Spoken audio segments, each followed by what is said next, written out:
इस वीडियो में हम बात करने वाले हैं study state error for system with disturbances. तो कुछ ऐसे सिस्टम्स की हम बात करेंगे जिसके अंदर अगर कोई डिस्टर्बेंस आ जाता है तो उसका स्टडी स्टेट एरर पर क्या फ़र्क पड़ेगा, ये हम इस वीडियो में देखने वाले हैं। अब आप पूछेंगे कि डिस्टर्बेंस और नॉइस क्या होता है। तो डिस्टर्बेंस और नॉइस ऐसे अनवांटेड सिग्नल होते हैं जो सिस्टम के नॉर्मल ऑपरेशन को अफेक्ट करते हैं। तो जब भी हम कंट्रोल सिस्टम डिज़ाइन करते हैं तो हम नहीं चाहते कि उसके अंदर कोई नॉइस या डिस्टर्बेंस आए जिससे उसका नॉर्मल ऑपरेशन खराब हो। तो डिस्टर्बेंस या नॉइस एक्चुअल में होता क्या है, ये हम रियल लाइफ एग्जांपल्स की मदद से समझ सकते हैं। ताकि जब हम टेलीविजन देख रहे होते हैं और उस समय अगर बाहर का जो एनवायरनमेंट है वो खराब होने लगता है, कोई आंधी तूफान आने लगता है, बारिश का मौसम हो जाता है, तो उस समय क्या होता है कि जो एंटीना होता है वो सिग्नल ढंग से कैच नहीं कर पाता है। उसका फ़र्क हमको टेलीविजन की स्क्रीन पर देखने को मिलता है। तो वो एक डिस्टर्बेंस होता है। उस तेज हवा की वजह से जो डिस्टर्बेंस पैदा हुआ वो डिस्टर्बेंस होता है जो कि हमारे नॉर्मल ऑपरेशन को ख़राब कर रहा है टीवी के। या आप ये भी कह सकते हैं कि टेलीविजन का अगर कोई कंपोनेंट खराब होने लगता है या पुराना हो जाता है तो भी उसके स्क्रीन पर या उसके नॉर्मल ऑपरेशन पर हमको चेंज देखने को मिल जाता है। या आप किसी भी मशीन की बात कर सकते हैं, आप कोई मोटर की बात कर सकते हैं। मोटर के केस में भी अगर आपका वोल्टेज फ्लक्चुएशन हो रहा है तो भी आपको मोटर के अंदर डिस्टर्बेंस देखने को मिलेगा जिसकी वजह से उसका ऑपरेशन खराब होने लगता है। इस टॉपिक को समझने के लिए मैंने जो एग्जांपल लिया है वो मैंने वही एग्जांपल लिया है जो मैंने आपको कंट्रोल सिस्टम के शुरू वाले वीडियोस में भी बताया था, वाटर लेवल कंट्रोल सिस्टम। तो मैं पहले आपको उसका ब्रीफ आइडिया दे देता हूँ। तो ये एक वाटर लेवल कंट्रोल सिस्टम मैंने यहाँ पर बनाया है जिसके अंदर एक वाटर टैंक है और यहाँ से इनलेट से पानी आ रहा है। अब ये जो पानी यहाँ पर आ रहा है ये इस आउटलेट से बाहर निकलेगा और इसको कंट्रोल करने के लिए यहाँ पर एक टैप लगाया गया है। तो इस वाटर लेवल कंट्रोल सिस्टम में मुझे एक पर्टिकुलर हाइट पर पानी चाहिए। तो मैंने उसका सेट पॉइंट यहाँ पर सेट कर दिया कि मुझे इतनी हाइट पर पानी चाहिए। ये जो सेट पॉइंट होगा ये मेरा इनपुट होगा। मैंने इनपुट दे दिया कि सर मुझे इतनी हाइट पर पानी चाहिए, मतलब मेरी डिज़ायर्ड वैल्यू इतनी है। जो उसके अंदर एक्चुअल में जो हाइट पर पानी आएगा वो एच हाइट जो होगी वो आपका आउटपुट होगा। तो ये इनपुट तो हो गया जो आपको चाहिए, जो आपकी डिजायर्ड वैल्यू है, और आउटपुट वो वैल्यू हो गई जो एक्चुअल में आई है। जिस हाइट पर पानी आएगा वो एच हाइट आपका आउटपुट कहलाएगा। यहाँ पर मैंने इस हाइट को मेजर करने के लिए एक लेवल ट्रांसड्यूसर लगाया है जो इस हाइट को मेजर करके ऑटोमेटिक कंट्रोल के पास सिग्नल भेजेगा और बताएगा कि सर यहाँ पर इतना आउटपुट आ रखा है। फिर वहाँ से कंपेयर होगा, सेट पॉइंट से चीज़ें कंपेयर होगी, वो हम इस ब्लॉक डायग्राम में समझेंगे। तो ये सारा सिस्टम यहाँ पर बन रखा है। अब अगर मैं इसका ब्लॉक डायग्राम बनाता हूँ तो वो कुछ ऐसा बनता है कि सर मैंने set point as a input दे दिया जो कि आगे जाएगा और फिर प्लांट से होते हुए हमको आउटपुट मिल जाएगा एच हाइट पर। अब ये जो आउटपुट हमको मिला इसको मेजर करके लेवल ट्रांसड्यूसर जो है वापस कंपेरेटर के पास भेजेगा। वहाँ से इनपुट और आउटपुट दोनों कंपेयर होंगे, मतलब सेट पॉइंट और जो एच हाइट दोनों है वो दोनों कंपेयर होगा और कंपेयर होने के बाद एक्चुएटिंग सिग्नल पास करेगा। फिर ऑटोमेटिक कंट्रोलर क्या करेगा, ऑटोमेटिक कंट्रोलर एक कंट्रोल सिग्नल भेजेगा कंट्रोल एलिमेंट को, और कंट्रोल एलिमेंट है आपके पास ये टैप। तो ये टैप के पास एक कंट्रोल सिग्नल आएगा कि भैया ये हाइट दोनों मैच नहीं हो रही है, तो आपको इसको बंद करना है या खोलना है। वो जो भी सिग्नल होगा वो ये ऑटोमेटिक कंट्रोलर यहाँ पर भेजेगा। फिर क्या होगा कि इस एच हाइट को मेंटेन करने की कोशिश करी जाएगी। तो इस तरीके का हमारा कुछ सिस्टम है। अब आप पूछेंगे कि सर इसके अंदर डिस्टर्बेंस क्या है। तो अभी तक इसके अंदर कोई डिस्टर्बेंस नहीं है। अब इसके अंदर हम डिस्टर्बेंस जनरेट करने वाले हैं। तो डिस्टर्बेंस कैसे जनरेट करेंगे वो हम देख लेते हैं। तो देखिए यहाँ पर आपके पास इनलेट से पानी आ रहा है, तो ये कांस्टेंट पानी आ रहा है और फिर इधर से जा रहा है और आप सारी चीज़ें कंट्रोल कर पा रहे हैं। लेकिन अगर मैं इनलेट का जो फ्लो है अगर मैं इसको अनइवन बना देता हूँ, अगर मैं इसको कांस्टेंट ना रख के चेंज कर दूँ, टाइम के साथ मैं इसको वेरी कर दूँ, कभी ज़्यादा कर दूँ कभी कम कर दूँ, तो वो एक डिस्टर्बेंस हो जाएगा। तो वो डिस्टर्बेंस से हमारे स्टडी स्टेट एरर पर कुछ फ़र्क पड़ेगा, तो वो हम इस वीडियो में देख लेंगे। तो ये इनलेट जो है ये अभी तक प्लांट का पार्ट था। अब मैंने इसको क्या करा कि प्लांट से अलग करके एज अ डिस्टर्बेंस दे दिया। तो वो मैं आपको इस ब्लॉक डायग्राम में दिखा रहा हूँ। तो यहाँ पे देखिए ये G2S जो है ये पूरा प्लांट है। ये हमारा उससे पहले का जो भी हमारे पास ये कंपोनेंट्स थे उनको मैंने G1 से शो कर दिया। और ये जो DS है ये इनलेट है, ये इनलेट है जो कि मैंने डिस्टर्बेंस के तौर पे शो किया है यहाँ पे। तो ये जो ब्लॉक डायग्राम है ना, ये एक जनरलाइज ब्लॉक डायग्राम है। ये तो मैंने कंट्रोल सिस्टम आपको एग्जांपल पे दिखाया है। बाकी कोई भी डिस्टर्बेंस हो सकता है, किसी भी सिस्टम का कोई सा भी डिस्टर्बेंस हो सकता है, उसको मैंने DS से शो कर दिया। और RS और CS तो आपको पता ही है। अब यहाँ पर आप पूछेंगे कि सर यूनिटी फीडबैक क्यों लिया। तो सर स्टडी स्टेट एरर की हम बात कर रहे हैं, इसीलिए मैंने यहाँ पर फीडबैक का जो ट्रांसफर फंक्शन है वो 1 ले लिया है। अब हम इसको सॉल्व करने की कोशिश करते हैं और स्टडी स्टेट एरर का डिस्टर्बेंस के साथ क्या एक्सप्रेशन आएगा वो देखने की कोशिश करते हैं। यहाँ पर आप देख रहे हैं कि जो ES हमारे पास सिग्नल है ये हो जाएगा सर RS माइनस CS। तो इसको मैं लिख लेता हूँ। तो यहाँ पर मैं इसको सॉल्व करने जा रहा हूँ, तो मैं ES की वैल्यू लिख रहा हूँ सर RS माइनस CS। अब CS को आप क्या लिख सकते हैं, CS को आप लिख सकते हैं कि सर यहाँ से ES into G1S, ES G1S लिख के आ गया। तो यहाँ पर मैं लिख रहा हूँ ES G1S। उसके बाद जब आप आगे आएंगे तो आपके पास जो डिस्टर्बेंस सिग्नल है वो ऐड अप हो रहा है DS, और फिर ये पूरी क्वांटिटी जो है ये G2S के साथ मल्टीप्लाई होगी और उसको मैं यहाँ पर लिख रहा हूँ। अब मैं इसको अगर थोड़ा और सिंप्लीफाई कर लूँ तो मैं इसको ऐसा लिख सकता हूँ sir, ES G1S G2S plus DS G2S, और इधर हमारे पास ES। अब इसके अंदर मैं सर ये वाली जो टर्म है इसको मैं इधर भेज देता हूँ, तो ये हो जाएगा सर ES प्लस, सॉरी यहाँ पर माइनस होगा क्योंकि ये ब्रैकेट मैंने खोला है ना, तो ये माइनस इसमें भी जाएगा और इसमें भी जाएगा, तो ये हो जाएगा sir ES G1S G2S is equals to RS minus DS G2S। अब आप यहाँ से ES को कॉमन ले सकते हैं, तो यहाँ पर बच जाएगा सर 1 प्लस G1S G2S, और इधर हो जाएगा RS माइनस DS G2S।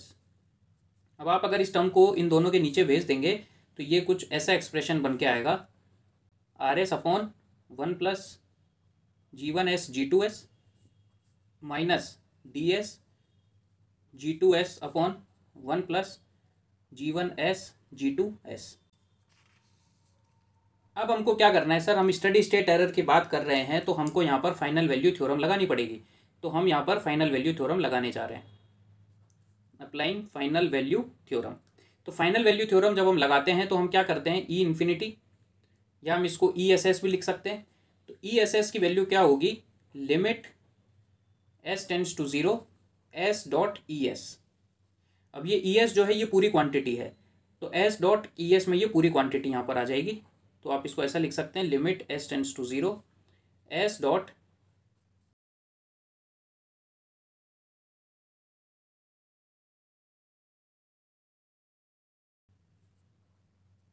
अब आप यहाँ पर क्या करने वाले हैं कि लिमिट को दोनों के साथ भेज देंगे, limit S tends to 0 S dot RS upon 1 plus G1S G2S minus limit S tends to 0 S dot DS G2S 1 plus G1S G2S। तो ये हमारे पास क्या है, magnitude of steady state error का एक्सप्रेशन निकल करके आ गया। अब आपको अगर कोई क्वेश्चन में कह दे कि सर स्टडी स्टेट एरर बताओ डिस्टरबेंस की वजह से इस पर्टिकुलर सिस्टम का, तो आपको क्या करना पड़ेगा, उस सिस्टम के अंदर RS की वैल्यू को 0 करना पड़ेगा। अब जैसा कि मैंने आपको पहले ब्लॉक डायग्राम्स में बताया था कि अगर आपको किसी ब्लॉक डायग्राम के अंदर CS अपॉन RS का ट्रांसफर फंक्शन निकालना है तो DS को 0 पुट करना पड़ता है।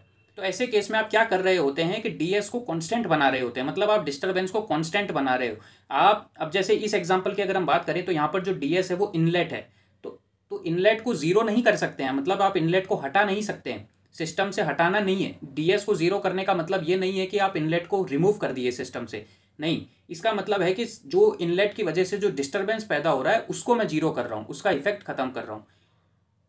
तो जब भी मैं C/R की बात करूंगा और DS को 0 पुट करूंगा तो इसका प्रैक्टिकल मीनिंग ये है कि इनलेट की वजह से जो डिस्टरबेंस पैदा होगा उसका इफेक्ट को मैं खत्म कर रहा हूं, उसको मैं कांस्टेंट बना रहा हूं।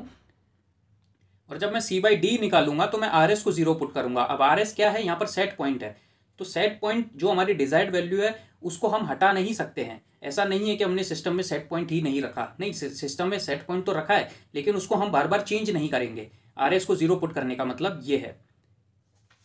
तो जब हम स्टडी स्टेट एरर की बात करेंगे और हमको कोई पूछ लेता है कि भैया DS की वजह से स्टडी स्टेट एरर बताओ, तो हम उसके अंदर RS को 0 पुट करेंगे, मतलब ये वाली टर्म हमारे पास 0 हो जाएगी और इस टर्म के हिसाब से हम सॉल्व करेंगे। अगर कोई पूछ लेता है कि RS की वजह से स्टडी स्टेट एरर बताओ तो सर डिस्टर्बेंस को 0 पुट करना पड़ेगा, और उसका प्रैक्टिकल मीनिंग क्या होता है वो मैं आपको ऑलरेडी बता चुका हूँ। अब इस बेस पर मैं आपको क्वेश्चन सॉल्व करवाता हूँ। तो ये हमारे पास क्वेश्चन है, find the steady state error when the torque TD changes at a rate of 2 newton metre per second. अगर इस ब्लॉक डायग्राम में हम देखें तो जो TD है ये एज अ डिस्टर्बेंस शो करा गया है, तो ये डिस्टर्बेंस जो है वो इस रेट से चेंज हो रहा है, मतलब एक कांस्टेंट रेट से चेंज हो रहा है। तो इसका मतलब मैं ये समझ सकता हूँ कि डिस्टर्बेंस जो है रैंप इनपुट के फॉर्म में शो करा गया है, क्योंकि ये लीनियर चेंज हो रहा है। अगर आप इसको डायरेक्टली नहीं समझ पा रहे हैं तो हम इसको दूसरा तरीका बताऊंगा मैं आपको कि आप इसको कैसे देख सकते हैं। तो यहाँ पर अगर इस ब्लॉक डायग्राम में मैं देखूँ तो इसको मैं G1S बोल सकता हूँ, इसको मैं G2S बोल सकता हूँ, तो आपको डिस्टरबेंस की वजह से study state error find out करनी है। मतलब आपको आर एस को 0 पुट करना पड़ेगा इस वाले एक्सप्रेशन के अंदर। इस एक्सप्रेशन में ये वाली टर्म को हटाना पड़ेगा और इसके हिसाब से आपको सॉल्व करना है।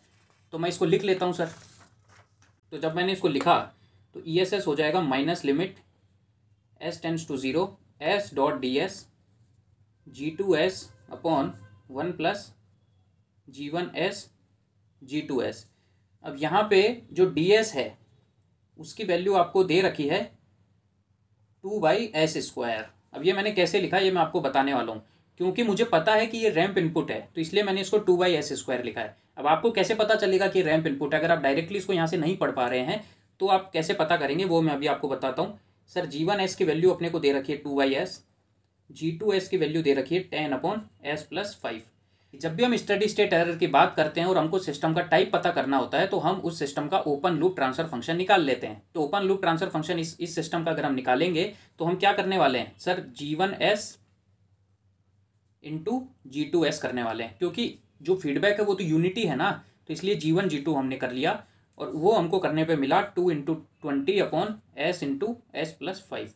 अब आप अगर इसको गौर से देखेंगे तो यहाँ पर आपको एक एस की टर्म देखने को मिल रही है। इसका मतलब है कि एक पोल ओरिजिन पर है, तो इसका मतलब है कि ये सर टाइप 1 सिस्टम है। और टाइप 1 सिस्टम के लिए अगर आपको फाइनाइट एरर चाहिए तो कौन सा इनपुट होना चाहिए? तो सर रैंप इनपुट होना चाहिए। तो इसलिए हम यहाँ पर रैंप इनपुट, तो इसलिए रैंप इनपुट यहाँ पर हमको पता लग रहा है कि ये जो इनपुट है ये रैंप इनपुट है, तो इसलिए हमने इसको 2/s² के तरीके से लिख लिया। अब इस फॉर्मूला में अगर हम ये सारी डिटेल्स पुट कर दें तो हमको डायरेक्टली आंसर मिल जाएगा।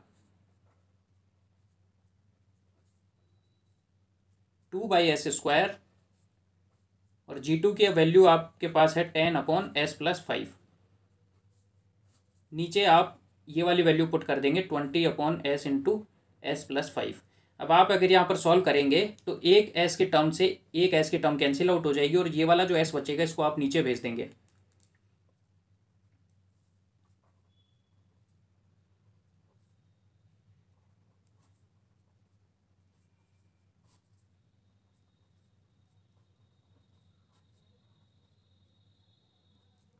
अब इस s से भी ये वाली s की टर्म कैंसिल आउट हो जाएगी। और जब आप यहाँ पर लिमिट की वैल्यू पुट करेंगे, मतलब आप ये वाली लिमिट इधर भी पुट करेंगे, इधर भी पुट करेंगे और इधर भी पुट करेंगे, तो आप मतलब s की जितनी भी टर्म्स होंगी उनको 0 बना देंगे। तो ये वाली टर्म 0 हो जाएगी सर, ये वाला 0 हो जाएगा और ये भी 0 हो जाएगा। तो बचेगा क्या? 20/5/20/5।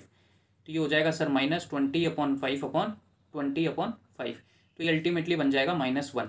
तो ESS की वैल्यू -1 आई है। लेकिन आपको पता है कि ESS जो है इसको हम बोलते हैं sir magnitude of steady state error. तो इसीलिए मैग्नीट्यूड की जब हम बात कर रहे हैं तो -1 नहीं ले सकते हैं, हमको इसको मॉड लगाना पड़ेगा। तो हम इसको +1 बना देंगे। तो इसका जो आंसर आएगा वो आएगा सर 1 यूनिट्स। अब हम एक क्वेश्चन और सॉल्व करते हैं। तो इस क्वेश्चन में क्या रखा है? How we can reduce the steady state error which is produced by step disturbance. अब इससे इसका मतलब है कि सर यहाँ पर जो डिस्टर्बेंस दिया है ना वो स्टेप डिस्टर्बेंस है, मतलब 1/s की फॉर्म में। बाकी चीज़ें ऐसी की ऐसी ही है। यहाँ पर G2S होगा, यहाँ पर G1S होगा।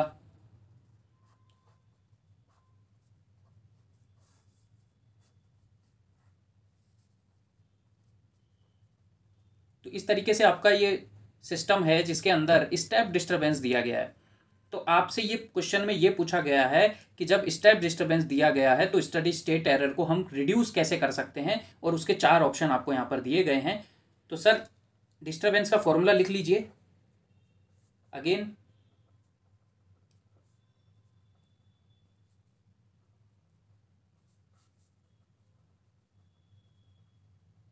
अब टीएस की जगह आप यहाँ पर 1/s पुट कर देंगे।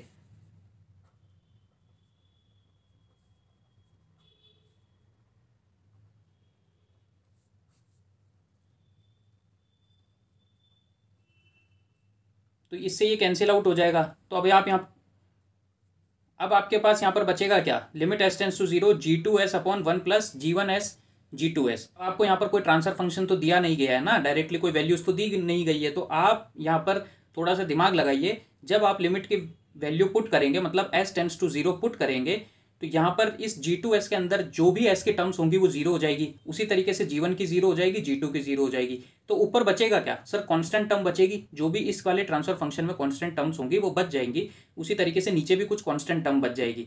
तो मैं ये S के टर्म्स को हटा रहा हूँ और मैं मान रहा हूँ कि यहाँ पर जो भी है वो कांस्टेंट टर्म बच जाएगी, मतलब इनका DC गेन बच जाएगा। तो सर यहाँ पर G2 बच जाएगा। मैं S के टर्म को इसलिए हटा रहा हूँ क्योंकि मैंने लिमिट पुट कर दी है, और यहाँ पर नेगेटिव साइन है, 1 प्लस G1 G2। अब ये नेगेटिव साइन भी हट जाएगा ना सर, क्योंकि आप पिछले क्वेश्चन में आपने देखा कि हम magnitude of steady state error की बात करते हैं, तो ये नेगेटिव साइन भी हट जाएगा और ये बन जाएगा 1 प्लस G1 G2। तो ये हमारे पास स्टेडी स्टेट एरर होगा। अब हमको ये ऑप्शन से मैच करना है कि सर क्या ऐसा इसके अंदर चेंज कर सकते हैं कि स्टेडी स्टेट एरर हमारा कम हो जाए। तो सर पहला ऑप्शन है कि आप G2 गेन को इंक्रीज कर दो। तो अगर आप G2 को इंक्रीज करोगे तो सर ये नीचे से इंक्रीज होगा, उससे ही कम होगा, लेकिन सर ऊपर से भी तो इंक्रीज हो रहा है, तो उसका कोई मतलब नहीं है।